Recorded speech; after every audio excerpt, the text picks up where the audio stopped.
Hello everyone, welcome to my channel and welcome back to my another new blog. আমি সুদীপা নিয়ে চলে এসেছি আবার একটা নতুন ব্লগ তোমাদের সামনে। তো যেদিনকার ব্লগটা শেয়ার করছি সেদিনটা ছিল 15ই নভেম্বর 2024। হ্যাঁ, আমি এখন মামার বাড়িতে রয়েছি। আর আমার মামা বাড়ি পাশের গ্রামেই রাস উৎসব হয়, ভীষণ বড় করে, খুব ভালোভাবে হয়। তো সেখানেই যাওয়ার জন্য আমি, মা, দিদা আর মায়ের মাসি সবাই মিলে রেডি হয়ে গিয়েছি। বহু বছর পর আবার রাস উৎসব দেখছি, তো বেশ ভালোই মজাই লাগছে। তো ওখানেই খাওয়া দাওয়া করব, সবাই মিলে রেডি হয়ে গিয়েছি। এই তো এবার তালা টালা দিয়ে বেরিয়ে যাব। তো মায়ের মাসির মেয়েরই বিয়ে হয়েছে পাশের গ্রামে, প্রথমে ওদের বাড়িতেই যাব। সেই কারণেই আর কি মায়ের মাসিও এসেছে, সবাই মিলেই একসাথে যাব। বেশি দূর না, একদম খুবই কাছে, 1-1.5 কিলোমিটার দূরেই গ্রামটা। তখন 11টা 51, মানে ওই প্রায় 12টা মতো বাজে। আমরা সবাই রেডি হয়ে যাব।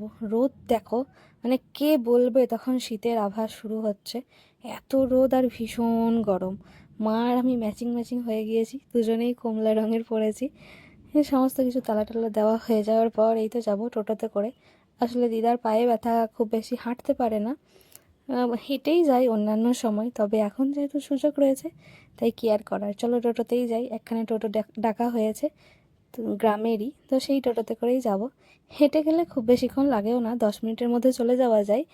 তবে টোটোতে গেলে একটু সুবিধাই হবে, হাঁটতে হবে না বয়স্ক মানুষ দুটোকে, এই আর কি। তো এই তো ধান ক্ষেত দেখতে দেখতে পেরিয়ে চলেও গেলাম ওই গ্রামের মধ্যে। প্রচুর বড় করে ওই উৎসবটা পালন করা হয় ওই গ্রামে এটাই হচ্ছে মেন উৎসব, এই রাস উৎসব, মানে কৃষ্ণ ঠাকুরকে নিয়ে যা যা উৎসব হয় সেগুলোই আর কি। এই তো প্রথমেই কারোর একজনের সঙ্গে দেখা হয়ে গিয়েছে, সে তো গলা জড়িয়ে ধরে কত গল্প। আসলে পাশের গ্রাম হলেও দিদার না খুব একটা যাওয়া হয় না, খুব কমই যাওয়া হয়, সেই কারণে আর কি। আর এই দেখো, গ্রামের শুরু থেকেই ওই যে মেলাও শুরু হয়ে গিয়েছে। তবে প্রথমে যাব মায়ের মাসির মেয়ে, অর্থাৎ আমার মাসির বাড়ি, ওদের সাথে একটু দেখা সাক্ষাৎ করে তারপর ওখানে যাব। ওখানেই খাওয়া দাওয়ার ব্যবস্থা রয়েছে, তো সেখানেই খাওয়া দাওয়া করব আর কি। তবে যখন এসেছি তখন কুটুম বাড়ি তো একটু যেতেই হয়, দেখা সাক্ষাৎ করতেও হবে। এই মাসির বাড়িও আমি এলাম বহু বছর পর, সমস্ত কিছু দেখছি পাল্টে গিয়েছে। আমি তো কতকাল পর এলাম। যাই হোক, তো এখান থেকেও তারপরে সবাই মিলে একসঙ্গে চললাম ওই এবার মন্দিরের দিকে, ভগবানকে দর্শন করতে। আর এখন ঠাকুর আনা হবে অন্য একটা গ্রাম থেকে, রাধা মাধব আর রাধারানীকে নিয়ে আসা হয়। তো সেটাই এখন হবে দুপুরবেলায়, সে নিয়ে আসার পর কীর্তন আরতি হওয়ার পর খাওয়া দাওয়া হবে। আর এই যে দেখো কত মেলা বসেছে, প্রচুর মেলা বসে। আর এখন তো একদম ফাঁকা, সন্ধেবেলার পর থেকে, মানে বিকেলের পর থেকে সন্ধে থেকে ওই মধ্যরাত্রি অবধি এখানে এত ভিড় হবে যে কল্পনার বাইরে। আর তখন ভিড় বলতে এই গ্রামের আশেপাশে অনেক মুসলিম রয়েছে। এইদিকে দেখো, এটা রয়েছে রাসমঞ্চ, আর বাঁদিকে ওটা রয়েছে মন্দির। এই মন্দির থেকে রাসমঞ্চতেই নিয়ে আসা হবে সন্ধেবেলায় ঠাকুরকে, আর তার সাথে ভোগারতি গানও হবে। তবে হ্যাঁ, যেটা বলছিলাম, সন্ধেবেলা থেকে তখন প্রচুর মুসলিমদের ভিড় হয়। আর ওরা প্রচণ্ড অত্যাচার করে, মানে অত্যাচার বলতে ওই যে ছেলেগুলো থাকে মাঝবয়সী, তারা মানে প্রচণ্ড গায়ে পড়া অসভ্যতামি করে। এই কারণে সন্ধ্যাবেলার পর থেকে আসতে সত্যিই খুব বিরক্ত লাগে। মন্দিরটাকে দেখো কি সুন্দর করে সাজানো হয়েছে। আর একদম ঠিক সময় এসেছি তখন গান করতে করতে দেখছি ভগবানকে মন্দিরে নিয়ে আসা হচ্ছে। ভীষণ সুন্দর এই মোমেন্টটা, আর অনেক দিন পর দেখলাম। আমার যে কী যে আনন্দ আর কী যে ভালো লাগছে, কথাই বলে প্রকাশ করা যাবে না। এখানে ভগবানকে নিয়ে কীর্তন করা হবে, সবাই মিলে দেখো কি সুন্দর আনন্দ মজা করছে। তারপরে ভগবানকে মন্দিরে রাখা হবে, অনেকক্ষণ কীর্তন গান হবে। ভীষণ ভালো লাগে এই সমস্ত কিছু আমার দেখতে আর শুনতে, কী যে মজা। আর কতদিন পর দেখে আরোই ভালো লাগছে। ভগবানকে এবার বেদিতে বসানো হবে, আর বেদিতে বসানোর পরেও অনেকক্ষণ গান হবে।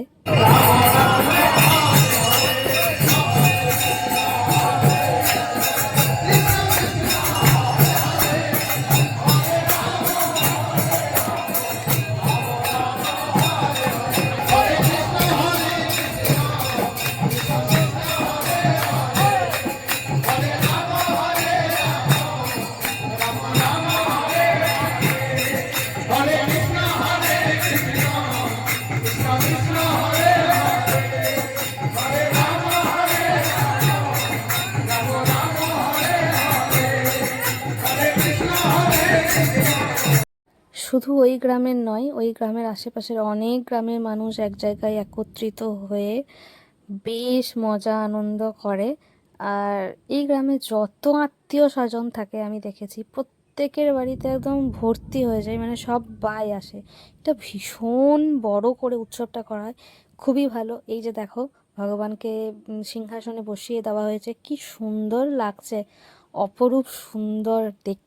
আর এই মন্দিরটা খুব ভীষণ যত্ন করে সাজানো হয়েছে।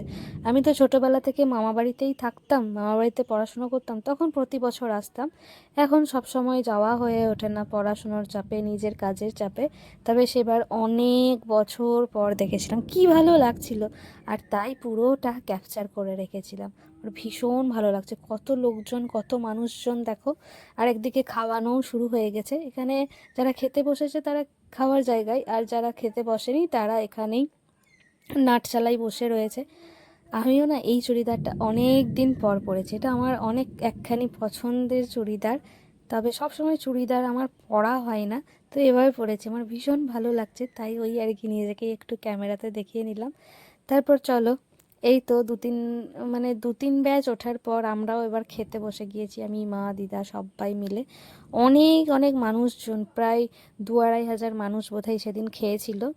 সবাই খায়, বেশ ভালো। এখানটা দেখছি এই যে বসার জায়গাটা রয়েছে, আমি যখন লাস্ট এসেছিলাম তখন এই সমস্ত কিছুই হয়নি।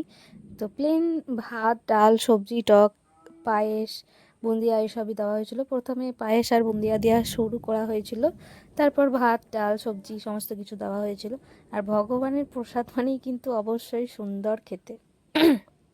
তা আবার যদি এত মানুষের সাথে হয়, সেটা একটা আলাদাই হয়। আমরা খেয়ে নিয়ে তারপরে মেলা ঘুরছিলাম, কারণ সন্ধেবেলায় আর মেলার মধ্যে ঢোকা সম্ভব নয়। আর যখন এসেইছি তখন মেলা একটু দেখবো নাই বা কেন, একটু ঘুরে ঘুরে দেখে নিই। ওই যে বললাম, সন্ধেবেলা থেকে এত এত মানুষজন আসে। আর আমার মামার বাড়ির আশেপাশে বা এই গ্রামের আশেপাশে প্রচুর মুসলিম মানুষজন আছে, তো তারাও সবাই আসে। আর সত্যি ওই মুসলিমদের ছেলেগুলো প্রচণ্ড মানে অসভ্যতামি করে, মারামারিও করে, মদ খেয়ে মাতলামও একদমই পছন্দ হয় না। আর ওই গা ঘেঁষে ঘেঁষে যাওয়ার যে ব্যাপারটা একদম পছন্দ হয় না, তাই আমরা সন্ধেবেলায় কেউ মেলা দেখি না। তাই তো খাওয়া দাওয়ার পর যেই সময়টুকুনি ছিল সেই সময়টুকুনিতেই দেখছিলাম। দেখতেই পারছো প্রচুর প্রচুর ব্যাগ দেখা হচ্ছে। আগে একটা দোকানে দেখা হয়েছে, তারপর এখানে শুধু ব্যাগই কেনা হয়েছে। সত্যি বলছি, যেই মেলায় যাই বা খোয়াই যাই, যেখানে যাই না কেন, প্রচুর প্রচুর ব্যাগ কিনে আনি। আমার বাড়িতে এত এত ব্যাগের সম্ভার। তবে এখানে শুধু মা নয়, মা, দিদা, বুলি দিদা মানে মায়ের মাসি, সবাই মিলে প্রচুর ব্যাগ কিনেছে। মানে সবাই মিলেই কিনেছে। আমার দিদা কিনেছে 2-3টে, আমার মা কিনেছে, আমি কিছু কিনিনি। আমি কিনেছিলাম কফি মগ, যেটা আমার ভীষণ ফেভারিট। আমি কফি মগই কিনেছিলাম, এই সমস্ত, আর কিছু কিনিনি। এই যে 3টে ব্যাগ দেখতে পাচ্ছ, 2টো মায়ের, একটা দিদার। তো আমরা মেলা দেখার পর এবার হেঁটে হেঁটে বাড়ি চলে গিয়েছিলাম। এটা সন্ধেবেলায় দিদা আর আসেনি, আমি আর মা এসেছিলাম। সাথে আমার বড় মাইমা, মেজো মাইমা, ওরা সব এসেছিলো। আমার ভাইয়ের বউ, ওদের সাথে এসেছিলাম। তখন হেঁটে হেঁটেই চলে এসেছিলাম, বাড়িও আবার হেঁটে হেঁটেই চলে যাব। সন্ধেবেলায় দেখতে পাচ্ছ কি ভীষণ ভিড়। তবে চারপাশটা খুব অসম্ভব সুন্দর লাইট দিয়ে সাজানো হয়েছে। আমি অবশ্যই তখন জিন্স প্যান্ট পরে এসেছিলাম, আর একটু একটু ঠান্ডা, তাই চাদর নেওয়া হয়েছে, মা চাদর নিয়েছে, সাথে বুলি দিদাও ছিল। আবার কিছু মেলা দেখা হচ্ছিলো দিনের বেলায়, আসলে যেগুলো বাকি থেকে গিয়েছে সেইগুলোই আর কি, ওই মন্দির চত্বরের আশেপাশে। এবার শুরু হবে রাস উৎসব, মানে ওই মন্দির থেকে রাস মঞ্চতে ভগবানকে নিয়ে আসা হবে ভোগারতি গানের মাধ্যমে। এই দেখো ভগবানকে বের করা হচ্ছে, ওই যে ফাঁকে এক ঝলক দেখা যাচ্ছে, দেখতে পাচ্ছ। আবার দুজন এইভাবে কোলে করেই নিয়ে আসবে। আর এইটুকুনি মানে ওই 200 মিটার রাস্তা মোটামুটি 2 ঘন্টা ধরে যাবে। আর প্রচুর এরকম গান হবে নানা রকমের। প্রথমে মন্দিরে এখানেই হবে, তারপর আস্তে আস্তে রাস্তায় যেতে যেতে একদম ওই রাসমঞ্চ অবধি হবে। ভোগ আরতি গান বলা হয় এগুলোকে, মা বলেছে আমাকে। অনেক অনেক ভোগ আরতি গান হবে, ভগবানকে সাথে করে নিয়ে যাওয়া যাবে। প্রচুর প্রচুর মানুষ, সবাই আনন্দ মজায় হই হুল্লোড় করতে করতে ভগবানকে রাসমঞ্চতে নিয়ে যাওয়া হবে। আর এই অপূর্ব দৃশ্য বর্ণনা করে বলে বোঝানো সত্যিই সম্ভব নয়। রাধাকৃষ্ণকে দেখতেও লাগছে কি সুন্দর না, আর মানুষে দেখো একদম ভর্তি হয়ে জাঁকজমক হয়ে গিয়েছে।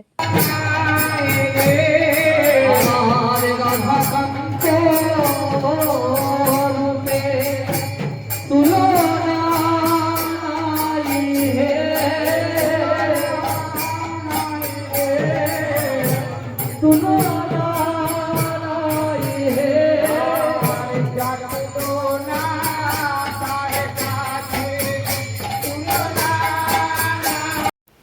মন্দিরে তো গান হলো, এবার আস্তে আস্তে ভগবানকে বের করে নিয়ে আসা হচ্ছে।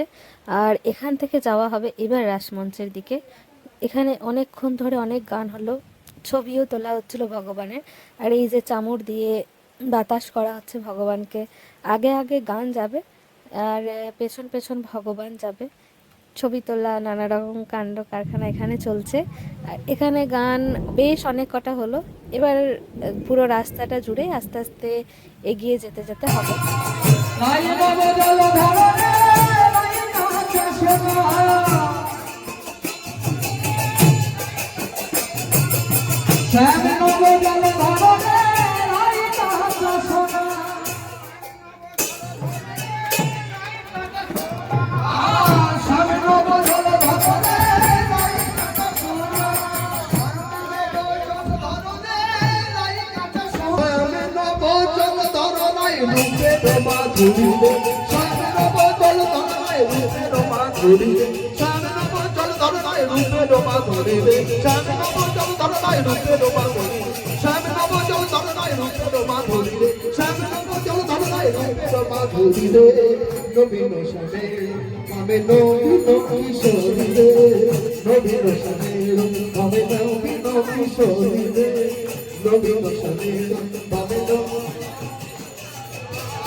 অনেক বছর পর এই রাস উৎসব দেখে মনটা সত্যি আনন্দে ভরে গিয়েছিল। আর সবাই কি সুন্দর আনন্দ মজা করছে দেখো। আর এই যে ভোগ আরতি গানগুলো, এগুলো বহু বছর পর শুনলাম, তাই শুনে আমার ভীষণ ভালো লাগছিল। এগুলো বেশ অন্যরকম ধরনের গান, আমি এর আগে কখনো খুব একটা শুনেছি বলে মনেও পড়ছে না। ভীষণ ভালো, ভীষণ ভালো। সবাই কি সুন্দর, কি মজা, কি আনন্দ করছে, আমারও ভীষণ ভালো লাগছিল। তবে এইটুখানি থেকে ওইটুখানি যেতে মানুষ কত মজা, কত আনন্দ যে করলো, আর কতক্ষণ যে সময় লাগলো। বেশ ভালো, বেশ ভালো।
আশেপাশের বেশ কয়েকখানি গ্রামের পুরো গ্রামকে গ্রাম মানুষ যেন চলে এসেছে এই ভিড় দেখে বোঝাই যাচ্ছে সেটা। রাত্রি তখন প্রায় 10টা বাজে। তো এবার রাসমঞ্চের দিকে যাচ্ছে, আর আমরাও তারপর বাড়ি ফিরবো। বাড়ি গিয়ে তো খাওয়া দাওয়া করতে হবে, দাদু দিদাও বসে থাকবে জেগে আমাদের জন্য।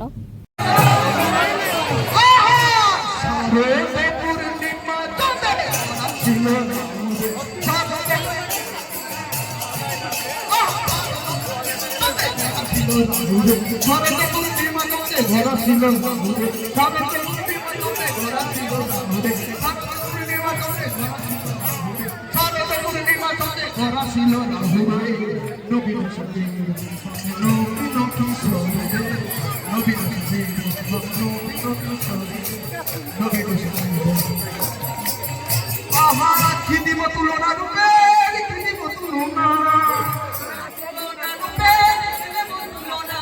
কি দিব তুলনা রূপে, কি দিব তুলনা, কি দিব তুলনা। এই রাসমঞ্চে ভগবানকে বসানোর পর, এই গান শেষ হওয়ার পর আবার রাত্রিবেলা শুরু হয় ফাংশন, মানে অর্কেস্ট্রা টাইপের কিছু যেন হয়। তো সেই সমস্ত কিছু দেখার আমাদের আর সত্যি সময় নেই, আমাদেরকে বাড়ি ফিরতে হবে, কারণ বাড়িকে খাওয়া দাওয়া করতে হবে। আর তখন ওই যে বাতাসা ছেটানো চলছিল, অনেকখানি রাতও হয়ে গিয়েছিল, তাই আমাদেরকে বাড়ি ফিরতে হবে। তবে এই ছিল রাশের ভিডিও বা ভ্লগ। তোমাদের কেমন লেগেছে অবশ্যই জানিও। আমার তো ভীষণ ভীষণ ভালো লেগেছে, প্রচণ্ড আনন্দ হয়েছিল মনে। তোমরা অবশ্যই জানিও কেমন লেগেছে। চলো, দেখা হবে আবার অন্য কোনো একটা নতুন ভ্লগ নিয়ে। ততক্ষণ টাটা, রাধে রাধে।